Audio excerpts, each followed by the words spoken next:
Mike's Daily Podcast. Hey, how about I do another podcast where I complain about how nothing is set up the way I want it? No, we're not going to do that kind of a show. It's 1605. I have come in here to the studio of Cafe Anyway, and things are all a mess, all askew. But today things are a little bit more civil, some kind of semblance. But Mike Matthews is my name. We're broadcasting from Cafe Anyway, located somewhere in Mike's Daily Podcast. Castro Valley, Mont, the last place on earth.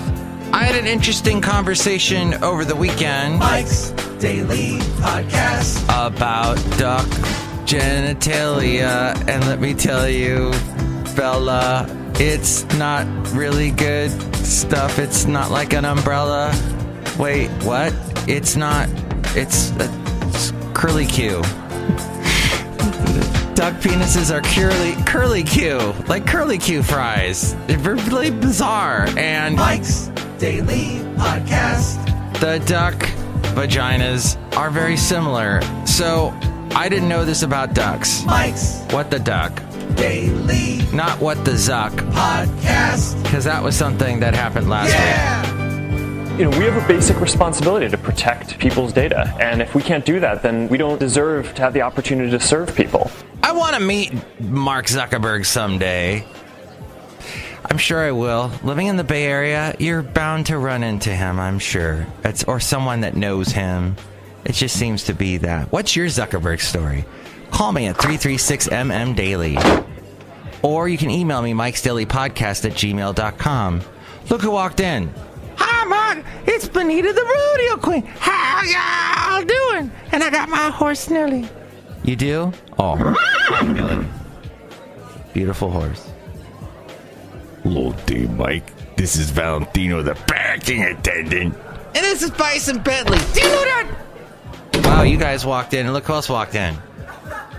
It's a disgruntled fiddle player. I'm a little bit late, tell you what. What? That I am a little bit late. Hey, Valentino. Hello there, disgruntled fiddle player. Someone's on your back there. Yeah, on your back, like I'm always on Valentino's back. Do you know that? Well, who's on my back? Oh, hey, Brewmaster. I make the delicious root beer. Oh, boy, I'm the Brewmaster. And everyone's here. That's so great. And here's today's podcast picture. Last time I did a podcast picture, it was Valentino. No, wait, Floyd. It was somebody. Floyd the Floor Man here. Oh my gosh, Floyd the Floor Man just walked in too. Oh, Mike, this is Floyd the Floor Man. Yeah, I was on that particular show. And I sound a little like that guy that's the brother of Albert Brooks. You mean Super Dave Osborne? A little bit, I don't know. He's got that kind of a voice. Because I'm Floyd the Floor Man. He's got an interesting voice, that guy. Nobody knows who I'm talking about. Curb Your Enthusiasm. He's this... I can't think of his name at the... you know what? That's not neither here nor there, anywhere up there, sideways. It's this other person that just walked in. God, do we have everybody today? Hello, Michael Master. It's Madame Rootabega. I am happy to be here today. Oh, excellent. So we have the full gamut. Einstein. His last name's Einstein. Because Albert Brooks' real last name is Einstein, but then he'd be Albert Einstein, obviously. Albert Brooks, who has been in a zillion things. I'm thinking of, was it Broadcast News? He was in that, and he was on TV for the first time as a news anchor, and he's sweating atrociously. That could be something to tell you about. But instead, I have so many tweets. People are tweeting at me, and on Facebook as well. This is crazy. They're all over the place on the Facebook. Drop the just Facebook. Oh. Save a Train is following me. Save a Train is the cheapest way to do a booking for trains tickets in Europe. I'm not going to Europe. I don't care about the... I'd love to go to Europe and see my German relatives, for they miss me as they're doing the polka.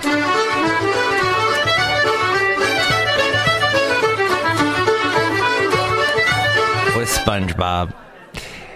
And then, let's see. I have been hearing from some people. Irene Pena wants to do another interview. We'll see, because she's got something in the hopper. And then various people enjoyed the podcast picture yesterday with Basil the Boxer. That was hilarious with him looking out over the bay. You know, he and I had a great walk where I ran into Albert. Albert, not Albert Brooks. Albert is this guy that lives in Castro Valley near a trail that I walk often with Basil the Boxer. And Basil will stand at his backyard and just stare through the backyard, knowing that at some point Albert will emerge, like the groundhog. And Albert emerged, and he had a bottle of wine in a carafe and said, "Mike, would you like some of this homemade wine that I made?" And I said, "Oh, sure. Okay. I don't think I've ever had homemade wine. I've never been in jail that I know of. And that, I would love to try this." So he poured some, and it did taste like raisin water. And then he goes, "Oh, this is my father's 30-year-old wine." Well, there you go. I just drank a 30-year-old liquid. Who knows what is in it and what it will do to me? Well, it did nothing, my friend. Thankfully. Whew. I got through that unscathed. Ta-da! But that is Albert in Castro Valley, and I enjoy seeing him all the time. Hey, the latest edition of the New York Times podcast called The Daily discusses Michael Cohen. I had no idea that Trump's lawyer, a fixer, that's a whole scary situation. Any lawyer that's called a fixer, that's already suspect. You might as well just call yourself a suspect, because you will always be a suspect. He is a suspect now. He is somehow implicated Sean Hannity, the talk show host from radio, huge in radio, huge on Fox TV. I worked with Sean Hannity when he first got started in radio. He was just interning at the college station in Santa Barbara, KCSB. And Sean Hannity, very nice guy back then, much thinner than when you see him now, but of course I was much thinner. We were all much thinner then. And he had a show. He said he was doing a talk show. He goes, "What kind of show are you doing?" And I said, "Well, I take a tape recorder," because back then we actually had, it was a cassette recorder. I'd go out, it had a microphone on it, and I would interview people just randomly throughout Isla Vista, the little college town next to UCSB, and I would interview them. And then at the end of the interview, it was just sort of a fun, the way I talk to people, type of just real, being real, everybody being real. Which, by the way, what is that show, The Real, where they look so fake? I don't know what they do that. You might be a fan of it, but, and why does the Asian girl get all the camera time? I know she's beautiful, but still, I don't get The Real. Anywho, Sean Hannity was, "Oh, okay. So I said, "What is your show?" And he goes, "Oh, it's going to be I forgot to mention, at the end of my interview with the person, whoever random person I met in the field, I would ask them, what song do you want to hear? And whatever they wanted to hear, I would play that song, which required me going through the huge library of KCSB, because it was an eclectic variety type station, and trying to track down that song. Sometimes it'd be Yngwie Malmsteen, or it'd be Dave Brubeck, or maybe Depeche Mode, which they don't have a drum, as I was talking about. Oh, that was the tribute band. They didn't have drums that I saw on Friday. So, I asked Sean, "What's your show?" Oh, and by the way, that show was called The Public Mic. Nobody heard it, ever, because it was just heard on the college dorm stations. And then Sean Hannity, I asked him, "What's your show?" And he said, "Oh, there are people are going to call in. We're going to talk about current events that kind of thing, politics. I go, oh, okay. So he had people calling in from the dorm to his show. We were in this really crappy, there was 2 studios at KCSB, and this was the really crappy one with old 1950s equipment. Nobody ever walked in there, and you would just turn it on, this big sound, and you would do your little show and then turn it off. But nobody listened to it because it was never on. It was ridiculous. But meanwhile, the FM station, KCSB 91.9, that was constantly on day and night. Still a very popular station, eclectic music and talk. And Sean would come on, and he would be a very conservative show. I think it was called Life, Liberty, and the Pursuit of Happiness, or maybe it was called The Pursuit of Happiness, something to that effect.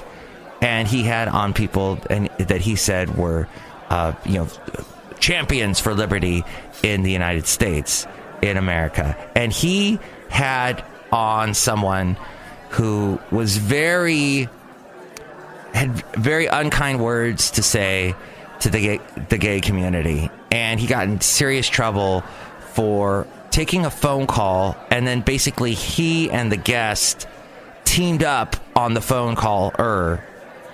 And I have this transcript somewhere in my files. I think I'm remembering it correctly, but it's fascinating. He basically irked a bunch of people in Santa Barbara. So they kicked him off the air. So he contested it. So there was a hearing, kind of a political assemblage of some of the people that were on the radio station, including yours truly.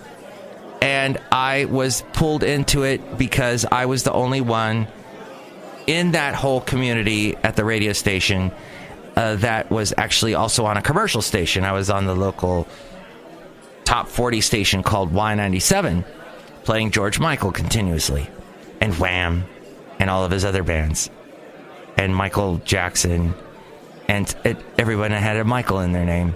So we had a great time with that. Well, I made some friends actually out of that assemblage of people, but nothing ever happened. I think Sean Hannity said, forget this, I'm out of here, and he moved to Athens, Alabama, and worked at a radio station out there called WVNN. He was there for a while, and then from that job catapulted to Atlanta, and then his career has ascended ever since. And ironically, I also worked at that Athens radio station in Alabama about 20 or 15 years after he did, and did not have my star did not arise as his did. But he has gotten into the news because apparently Michael Cohen represented him, supposedly. And Sean Hannity's like, no, I never signed anything, never got an invoice, I don't know what's going on. But apparently when a lawyer and a person with the question talk to each other, that can lead to a relationship that then somehow gets written down and becomes official. So Sean Hannity got pulled into this whole mess with Michael Cohen. And so that was a very interesting podcast talking about Michael Cohen being the fixer for Trump, everything going on. And Michael Cohen is this real tough guy, New York type tough guy. And there we go. As we go outside a cafe anyway, we're bringing you Mike's Daily Podcast somewhere in Castro Valley. I thought that was an interesting topic. I mean, we could have talked more about duck genitalia, but honestly, what else can you say except quack? Next show, maybe there'll be a few less characters. This really took it out of me today, this early morning. Being here at Cafe Anyway. You know, it's nice outside. I see the Big Dipper. It's still dark. Oh, wait, the sun just came up. What a beautiful day. There was actually ice in Oakland. The street crew, not the street people, the street patrol, the people that keep the roads going, the road patrol, CHP, Caltrans, they had to lay down salt on the streets of Oakland because this hail came down and didn't melt because it was so chilly, and it was chilly this morning as well in Oakland. Crazy that, huh? As crazy as a duck's bleep. As a duck's next show, it will be, I guess, some characters maybe we didn't get to today. We'll hear from Madame Rootabega, and let's see, who's that other person? Valentino, Bison Bentley. That sounds good. Maybe Michael Cohen will stop by. He doesn't seem to be very busy these days. Have a great day! Oh, crap, it's tax day. Oh, well, I hope it goes well for you. Hang in there. Mike's Daily Podcast is written and produced and performed by Mike Matthews. His podcast is super easy to find. Download or listen to his show and read his blog at MIKEs-DAILY-PODCAST.com. Email Mike now at MIKEs-DAILY-PODCAST@gmail.com. See you tomorrow. Bye!